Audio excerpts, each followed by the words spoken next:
हमारा द्विपक्षीय व्यापार अब तक के अपने सर्वोच्च स्तर पर पहुंच चुका है।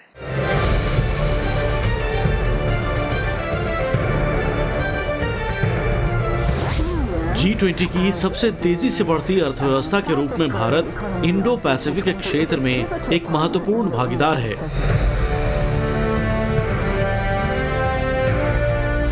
दो 2000 से अधिक जर्मन कंपनियां लंबे समय से भारत में मौजूद हैं। ये भारत के प्रति उनके अटूट विश्वास और यहां मौजूद अनंत संभावनाओं को दर्शाता है।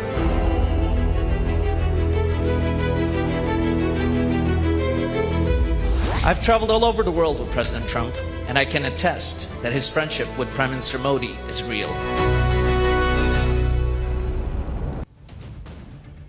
पाठशाला की पहली क्लास, चीन, रूस और अब यूरोप 500% टैरिफ की धमकी देते ट्रंप का पीएम मोदी ने पतंग उड़ाकर कौन सा इलाज किया? बैक टू बैक मीटिंग्स, बड़ी बड़ी डील्स, पीएम मोदी का वो काम कि ट्रंप के सुर भी बदलने लगे हैं क्या?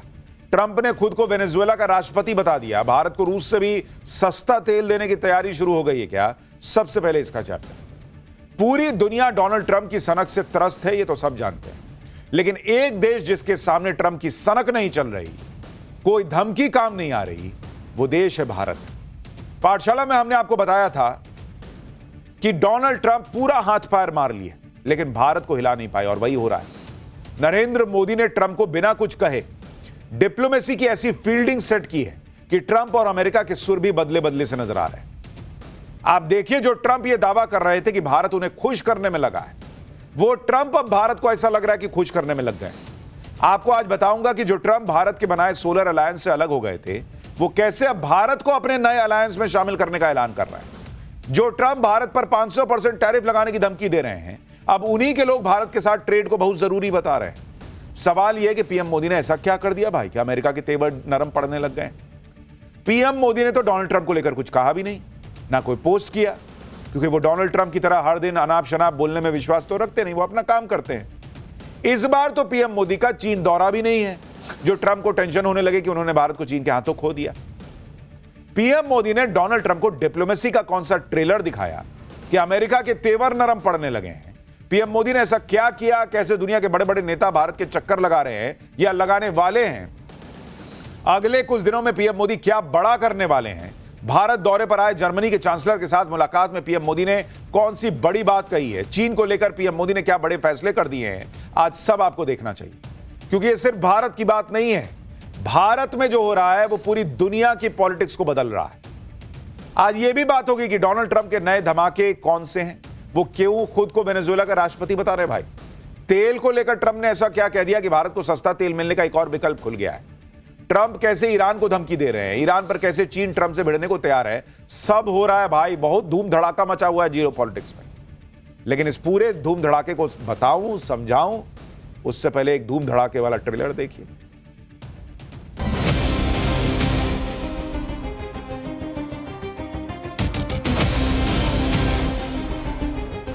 हमारा द्विपक्षीय व्यापार अब तक के अपने सर्वोच्च स्तर पर पहुंच चुका है।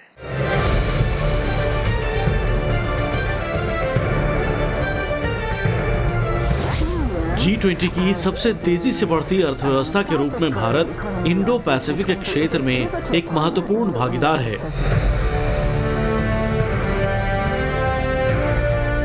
दो 2000 से अधिक जर्मन कंपनियां लंबे समय से भारत में मौजूद है। ये भारत के प्रति उनके अटूट विश्वास और यहां मौजूद अनंत संभावनाओं को दर्शाता है।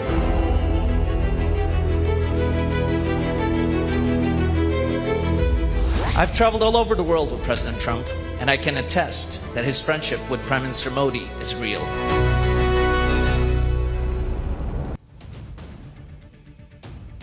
दुनिया भर को डरा रहे डोनाल्ड ट्रंप के सामने पीएम मोदी की धाकड़ डिप्लोमेसी का चैप्टर खोलूं, उससे पहले आपको आज की वो तस्वीरें दिखाता हूं जिसकी बड़ी चर्चा हो रही है। यह तस्वीर पीएम मोदी और जर्मनी के चांसलर फ्रेडरिक मर्ज की। जर्मनी के चांसलर भारत के दौरे पर आए हुए हैं। आज दोनों नेता एक ही कार की सवारी करते दिखे। इस तस्वीर में पीएम मोदी और जर्मनी के चांसलर के व्यक्तिगत रिश्तों की गर्मजोशी भी दिखाई दी। भारत और जर्मनी के मजबूत होते रिश्तों की झलक दिखाई दी। इससे पहले पीएम मोदी रूस के राष्ट्रपति को भी इसी तरह अपनी कार में बिठा चुके हैं। पीएम मोदी की एक कार डिप्लोमेसी की फिर से चर्चा हो रही। इस तस्वीर को पीएम मोदी ने पोस्ट किया और कहा कि भारत और जर्मनी के रिश्ते लगातार मजबूत हो रहे हैं।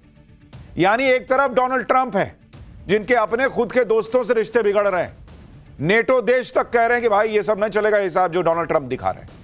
पुराने रिश्ते डोनाल्ड ट्रंप के टूटने पर, और यहां भारत नए रिश्ते बना रहा है। नए रिश्ते नहीं कहिए कि पुराने रिश्तों को नए तरीके से मजबूती दे रहा है। पीएम मोदी ने न्योते पर जर्मनी के चांसलर फ्रेडरिक मर्ज 2 दिन के भारत दौरे पर आए हुए हैं। इस दौरे की टाइमिंग और मायने आगे समझाऊंगा, लेकिन पहले आज देखिए कि उधर डोनाल्ड ट्रंप दुनिया को धमका रहे हैं, पब्लिक लोड लिए बैठी है, और यहां नरेंद्र मोदी जो है वो पतंगबाजी का मजा ले रहे हैं। नरेंद्र मोदी पतंग उड़ा रहे थे, कन्नी कट गई होगी डोनाल्ड ट्रंप की, ऐसा लगता है। अहमदाबाद में दोनों नेता इंटरनेशनल काइट फेस्टिवल में शामिल हुए। पीएम मोदी और जर्मनी के चांसलर ने एक साथ पतंग उड़ाई। पीएम मोदी और जर्मन चांसलर ने पतंग उड़ाने के लिए काले रंग के गॉगल्स लगाए और खुली जीप में खड़े होकर पतंग उड़ाई गई। दोनों नेताओं ने पतंग की डोर साथ में पकड़ी, साथ में पतंग उड़ाई, और इन तस्वीरों के जरिए दोनों नेताओं ने भारत और जर्मनी की मजबूत होती दोस्ती का संदेश दिया। साथ ही यह भी बता दिया कि भारत की इकॉनमी जैसे रॉकेट बनी हुई है, वैसे ही भारत का आत्मविश्वास भी पतंग की तरह उड़ रहा है, उसको कोई हिला नहीं सकता। पीएम मोदी ने जर्मन चांसलर के साथ तिरंगे वाली, हनुमान जी वाली पतंगों को उड़ाया। इसके साथ ही जर्मन चांसलर के साथ जीप में सवार होकर पीएम मोदी ने ऑपरेशन सिंदूर वाली पतंग भी उड़ाई। ये देखिए,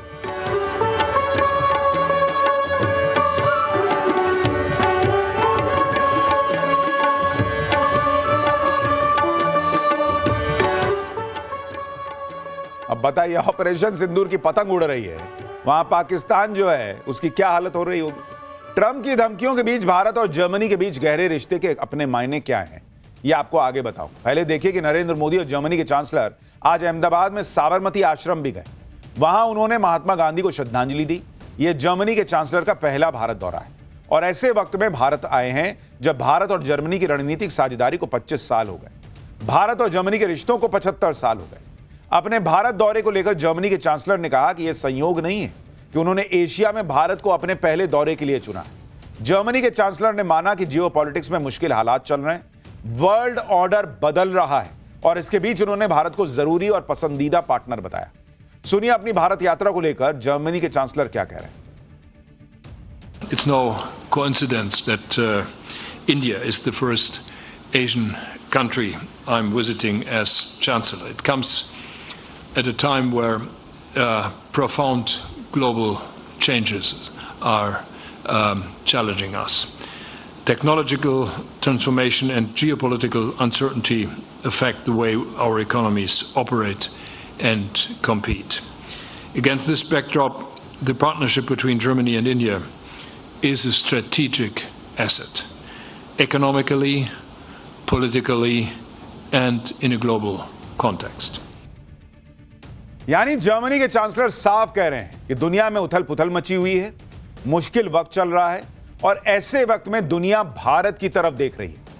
वो खुले में कह रहे हैं, भाई ऐसा मत सोचिए कि मैं अपनी पहली यात्रा में निकला और भारत आ गया कि चलते हैं, काम करते, भारत चलते, पतंग उड़ाएंगे। सोची समझी रणनीति के तहत भारत में जो दुनिया उम्मीदें देख रही है, उसके तहत वो यहां आए हुए हैं। आप देखिए, जर्मनी के चांसलर ऐसे वक्त में भारत आए जब ग्रीनलैंड को लेकर ट्रंप और यूरोप में ठनी हुई है, जब ट्रंप ने ट्रेड और टैरिफ को हथियार बना लिया है। ट्रंप किसी को नहीं छोड़ रहे, चाहे वो नेटो देशी क्यों ना हो। ट्रंप ने एक साथ दुनिया की कई संस्थाओं से अमेरिका को अलग कर नया बखेड़ा खड़ा किया हुआ है। इन सब के बीच यूरोपीय देश तेजी से भारत की तरफ रुख कर रहे हैं। अभी हाल ही में फ्रांस के राष्ट्रपति भी भारत की पैरवी करते हुए ट्रंप से भिड़ गए थे। फ्रांस के राष्ट्रपति ने कहा था कि भारत देशों के बीच पुल बन सकता है, यानी यूरोप के देशों को भारत में एक भरोसेमंद, मजबूत और तेजी से बढ़ता स्टेबल पार्टनर दिख रहा है। ट्रंप की तरह सनकी नहीं कि कल यहां परसों वहां। जो नेटो देश दोस्त थे उनको भी नहीं ट्रंप छोड़ रहे हैं। लोग यहां जो है अपनी पॉलिटिक्स के चक्कर में कहते, अरे मोदी और ट्रंप तो दोस्त है, ऐसा कैसे हो गया। दिख नहीं रहा है भर दुनिया में क्या हो रहा है। जर्मनी और फ्रांस यूरोप के सबसे ताकतवर और अहम देशों में से एक है। दोनों के नेता भारत की जमकर वकालत कर रहे हैं। जर्मनी के चांसलर ऐसे वक्त में भारत आए हैं जब कुछ ही दिनों में भारत और 27 देशों के संगठन यूरोपियन यूनियन के साथ फ्री ट्रेड एग्रीमेंट पर बात होने वाली है। 26 जनवरी को गणतंत्र दिवस पर यूरोपीय संघ के शीर्ष नेता भारत के मुख्य अतिथि होंगे। 27 जनवरी को भारत यूरोपीय संघ का समिट होगा। इसमें फ्री ट्रेड एग्रीमेंट पर मुहर लग सकती है। अगर यह समझौता हुआ तो यह ट्रंप के टैरिफ वॉर के बीच एक बहुत बड़ी और अहम डील होगी। इसके अलावा फरवरी में भारत में एआई इंपैक्ट समिट होगा, जिसमें शामिल होने के लिए फ्रांस के राष्ट्रपति इमैनुअल मैक्रो भारत आएंगे। यानी अगले कुछ दिनों में यूरोप के बड़े बड़े देशों के नेताओं का भारत में जमावड़ा लगेगा। ट्रंप से बिगड़े रिश्ते और बदलते समीकरण के बीच यूरोप को भारत के तौर पर एक नई उम्मीद दिख रही है। और वो उम्मीद क्यों दिख रही है, उसकी वजह खुद पीएम मोदी ने बताई। सुनिए जर्मनी के चांसलर के साथ मीटिंग में पीएम मोदी ने क्या कहा है। उसके बाद आपको बताता हूं कि दोनों के बीच डील क्या हुई। आज के चुनौतीपूर्ण वैश्विक माहौल में भारत 8% अधिक ग्रोथ से साथ आगे बढ़ रहा है। इन्हीं प्रयासों ने भारत को आज दुनिया के लिए ग्रोथ और ऑप्टिमिज्म का सिंबल बना दिया है। India EU free trade agreement भी जल्द साकार होने जा रहा है। यह हमारे व्यापार, निवेश और साझेदारी के लिए एक नया अध्याय खोलने वाला है। यानी आपके लिए रास्ता क्लियर है। मैं जर्मन प्रिसिशन और इनोवेशन को भारत के स्केल और स्पीड के साथ जुड़ने का आमंत्रण देता हूं। आप भारत में मैन्युफैक्चर कर सकते हैं, डोमेस्टिक डिमांड का पूरा लाभ उठा सकते हैं। जर्मनी के चांसलर अपने साथ एक बड़ा बिजनेस डेलीगेशन लेकर भारत आए हुए हैं, जिसमें सीमेंस और एयरबस जैसी बड़ी कंपनियों के अधिकारी शामिल हैं। जर्मनी की बड़ी बड़ी कंपनियों के अधिकारी कह रहे हैं भाई कि यूरोप को दूसरे देशों पर अपनी निर्भरता घटाने की जरूरत है और इस मामले में भारत उनकी मदद कर सकता है। भारत वर्ल्ड इकोनॉमी का सप्लायर बन सकता है, ये बड़ी बड़ी कंपनियां भारत में बैठ के कह रही हैं। यानी जर्मनी की कंपनियों को भारत में चीन का भी विकल्प दिख रहा है। आप देखिए दोनों देशों के बीच द्विपक्षीय व्यापार 50 अरब डॉलर के पार चला गया है, जो अब तक का सबसे हाईएस्ट लेवल है। भारत में 2000 से ज्यादा जर्मन कंपनियों की लंबे समय से मौजूदगी है।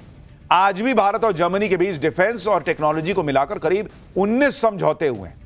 इसमें क्रिटिकल मिनरल्स, सेमीकंडक्टर, टेलीकम्युनिकेशन के सेक्टर्स में भी समझौते हुए हैं। जर्मनी ने भारतीय यात्रियों के लिए ट्रांजिट वीजा मुक्त सुविधा का ऐलान भी कर दिया है। जर्मनी के साथ डील को लेकर पीएम मोदी ने क्या बताया है, एक बार इसको भी सुन लीजिए, फिर आपको बताता हूं कि वो सबमरीन को लेकर क्या बता रहे हैं, जो बहुत अहम है भारत के रक्षा मामलों को लेकर। आज हमने कई महत्वपूर्ण निर्णय लिए हैं। सबसे पहले हमने तय किया है कि इस सीमलेस इकोनॉमिक पार्टनरशिप को लिमिटलेस बनाया जाए। यानी ट्रेडिशनल इकोनॉमिक सेक्टर्स के साथ साथ अब स्ट्रेटेजिक सेक्टर्स को भी गहरा सहयोग होगा। डिफेंस क्षेत्र में आज हम ज्वाइंट डिक्लेरेशन ऑफ इंटेंट का एक्सचेंज कर रहे हैं। इसे डिफेंस में को इनोवेशन और को प्रोडक्शन के लिए। आप यह भी देखिए कि भारत और यूरोपीय देशों के बीच कैसे रक्षा सहयोग और बढ़ता चला जा रहा है। इधर भारत फ्रांस से 114 राफेल खरीदने की डील कर सकता है, उधर जर्मनी के साथ भी भारत अपना रक्षा सहयोग बढ़ा रहा है। भारत प्रोजेक्ट 75I के तहत जर्मनी से बड़ा करार करने वाला है। यह रक्षा समझौता सबमरीन यानी पनडुब्बी को लेकर है। इसके तहत इंडियन नेवी को अल्ट्रा मॉडर्न टेक्नोलॉजी से लैस जल योद्धा मिलेगा, जो कई मायनों में बहुत इंपॉर्टेंट साबित होगा। बताया जा रहा है कि यह करार 72,000 करोड़ रुपए से ज्यादा का है। इस परियोजना में जर्मनी की प्रमुख रक्षा company Thyssen Krupp marine system यानी TKMS और भारत की सरकारी shipyard company Mazagon dock ship builders limited यानी MDL के बीच रणनीतिक साझेदारी होगी। इस परियोजना के तहत बनने वाली सभी 6 पनडुब्बियां भारत में ही तैयार की जाएंगी और इन पनडुब्बियों के निर्माण से न केवल भारतीय नौसेना की ताकत बढ़ेगी, बल्कि देश में पनडुब्बी निर्माण से जुड़ा एक मजबूत औद्योगिक ढांचा भी विकसित होगा। भारतीय नेवी ने इस प्रोजेक्ट 75I के लिए जर्मनी की टाइप 214 NG यानी नेक्स्ट जनरेशन पनडुब्बी को चुना है। यह करीब 2500 टन वजनी आधुनिक पनडुब्बी है, जो अपनी खामोशी, लंबी दूरी और लंबे समय तक पानी के नीचे रहने की क्षमता और आधुनिक तकनीक के लिए जानी जाती है। यानी जर्मनी के सहयोग से भारत समंदर में अपनी ताकत और बढ़ाने जा रहा है। दूसरी बात यह कि भारत अपनी रक्षा जरूरतों के लिए और विकल्प खोलता जा रहा है।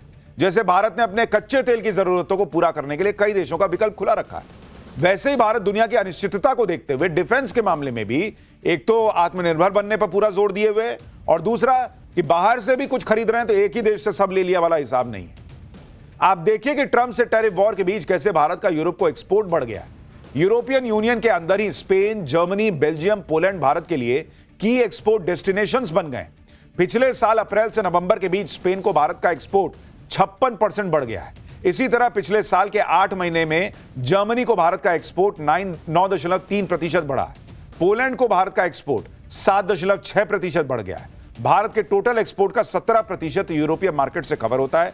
इसमें readymade garments, pharmaceuticals, steel, petroleum products और इलेक्ट्रिकल मशीनरी शामिल है। और इसीलिए आप देखिए ना कि जैसे ही ट्रंप ने उधर टैरिफ लगाया, नरेंद्र मोदी ने इधर अपने दूसरे विकल्प ढूंढ लिए कि भाई इसका तो कोई भरोसा नहीं है कब तक बातचीत होगी नहीं होगी, अपने विकल्प तलाशो। और आप देखिए कि जिस तरह से ये विकल्प तलाशे गए उसी का नतीजा है कि भारत की इकोनॉमी गिरी नहीं बल्कि और रॉकेट बनी हुई है। और इसीलिए नरेंद्र मोदी जो है वो आराम से पतंग उड़ा रहे हैं। ट्रंप वहां अपना जो हाथ पैर मारना है दुनिया में अपना कर रहे हैं। इधर भारत यूरोप से डील कर रहा है, उधर पीएम मोदी ने चीन को लेकर भी बड़ा फैसला कर दिया है। खबर है कि भारत चीन के लिए अपनी अर्थव्यवस्था को धीरे धीरे खोलने पर विचार कर रहा है। इसके तहत चीन पर लगे प्रतिबंधों को कम किया जा सकता है, निवेश संबंधी नियमों में नरमी बरती जा सकती है। यह सब तब हो रहा है जब पिछले साल चीन की तरफ से भी भारत के हित में कुछ प्रतिबंधों को हटाने का भरोसा मिला। इतना ही नहीं, ट्रंप से टैरिफ वॉर के बीच भारत ने चीन को जमकर सामान बेचा। पिछले साल नवंबर में भारत का चीन को एक्सपोर्ट 90% बढ़कर 20,000 करोड़ रुपए हो गया, जबकि अप्रैल से नवंबर के बीच में भारत का चीन को एक्सपोर्ट 2024 की तुलना में 33% बढ़ा है। यानी एक तरफा मामला नहीं चल रहा है। उधर से चीन पहले क्या करता था, 2 कदम चलता था, 1 कदम पीछे हटता था और 1 कदम वाली जमीन कब्जा लेता था। आज की डेट में सहयोग के मामले में चीन जो है वो देख रहा है कि अमेरिका क्या कर रहा है, तो भारत से सटने का प्रयास कर रहा है और इसीलिए 2 कदम दोस्ती का बढ़ाता है, तब भारत आधा कदम बढ़ा रहा है कि चल भाई इतना किया तो चल देखते हैं। यानी भारत पांव फूक फूक के आगे कर रहा है। भारत इसी साल ब्रिक्स देशों की अध्यक्षता भी करने वाला है। उससे पहले पीएम मोदी चीन के लिए सीमित तौर पर ही सही लेकिन भारत के दरवाजे खोलने पर विचार कर रहे हैं। आप सोचिए, पिछले साल ही पीएम मोदी के चीन जाने से ट्रंप को भयंकर टेंशन हो गई थी और अब चीन के साथ भारत की नजदीकियां बढ़ती जा रही हैं। ब्रिक्स देशों का जमावड़ा, यह सब अमेरिका को बहुत खलने जा रहा है।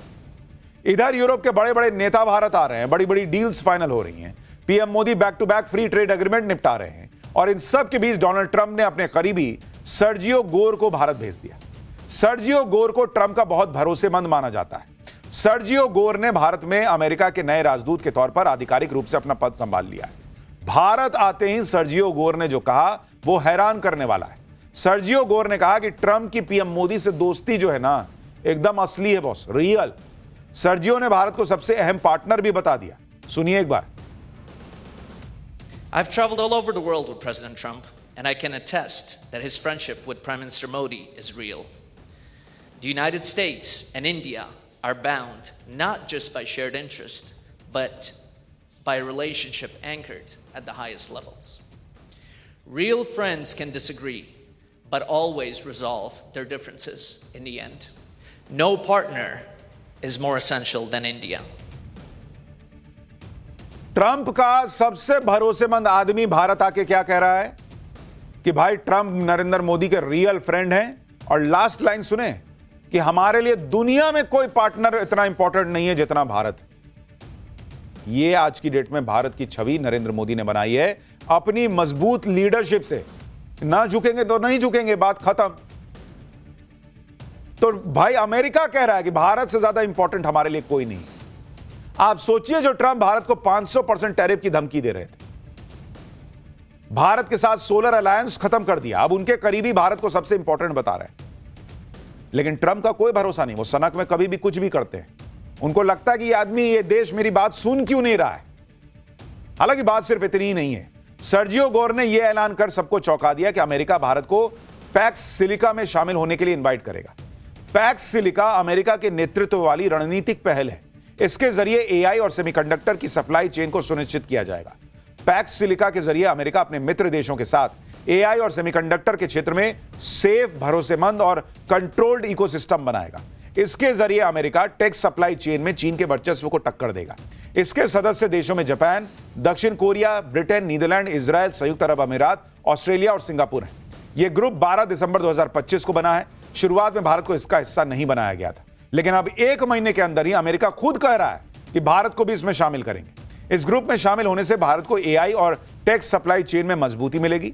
भारत को चीन से इतर एक स्ट्रॉन्ग अल्टरनेटिव भी मिल जाएगा। इससे भारत के लिए निवेश का बहुत बड़ा मार्केट भी खुल जाएगा। यानी भारत से भिड़ने वाले ट्रंप अब भारत के लिए नया ऑफर लेकर आए कि भाई तू भी आ जाना इसमें, हमारे वाले इसमें ग्रुप में। या ट्रंप की भाषा में कहें तो अब ट्रंप भारत को खुश करने में लगे हैं। वो भाई तो यही कर रहे थे कि मोदी हमको खुश करने में लगे हैं, फिर उनके साथी ने बताया कि मोदी तो फोन ही नहीं कर रहे। शायद इसी वजह से सर्गियो गोर अब दावा कर रहे हैं कि ट्रेड डील को लेकर बातचीत चल रही है और यह भारत अमेरिका के संबंधों का अहम हिस्सा है। भारत को टैरिफ से परेशान करने वाला अमेरिका अब यह कह रहा है कि सुरक्षा, काउंटर टेररिज्म, एनर्जी, टेक्नोलॉजी में वो भारत के साथ मिलकर काम करेगा। आप यह भी देखिए कि डोनाल्ड ट्रंप ने कैसे भारत के लिए तेल का भी एक नया मार्केट खोल दिया। ट्रंप कह रहे हैं कि अमेरिका वेनेजुएला का 5 करोड़ बैरल तेल बेचेगा। अमेरिका ने यह भी संकेत दिया है कि वो भारत को इस तेल की खरीद की अनुमति देने के लिए तैयार है।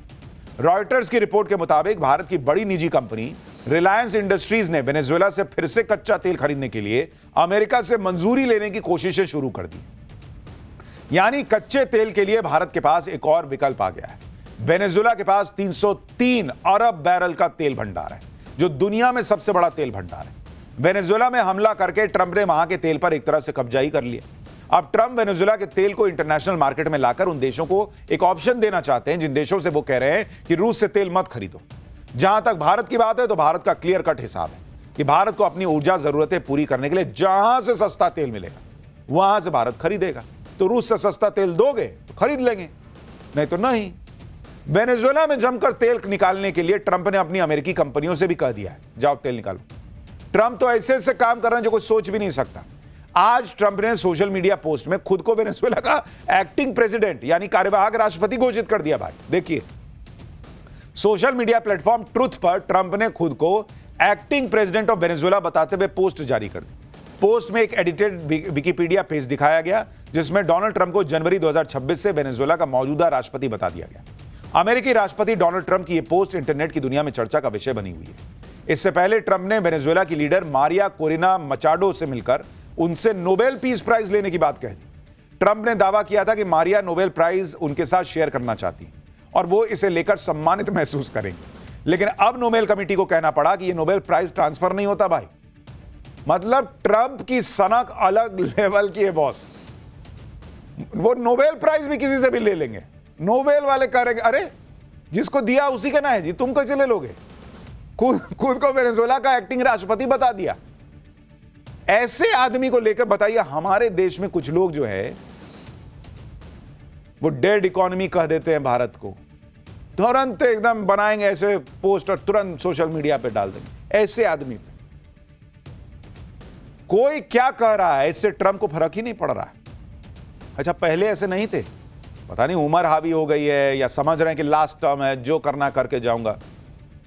जिस तरह से ट्रंप अब नोबेल के पीछे पड़े हैं और नोबेल पुरस्कार विजेता से मिलने जा रहे हैं, ऐसा ना हो कि जब ये मीटिंग हो तो ट्रंप नोबेल प्राइज वेनेजुएला के लीडर से लेकर अपने पास रख ही ले, फिर भले ही कोई कुछ कहता है।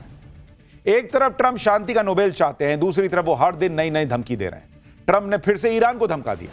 डोनाल्ड ट्रंप ने दावा किया है कि ईरान के नेता अब अमेरिका से बातचीत करना चाहते हैं क्योंकि वो अमेरिका से मार खाकर थक गए। लेकिन इसके साथ ही ट्रंप ने यह भी जोड़ दिया कि ईरान पर तो एक्शन लेना होगा।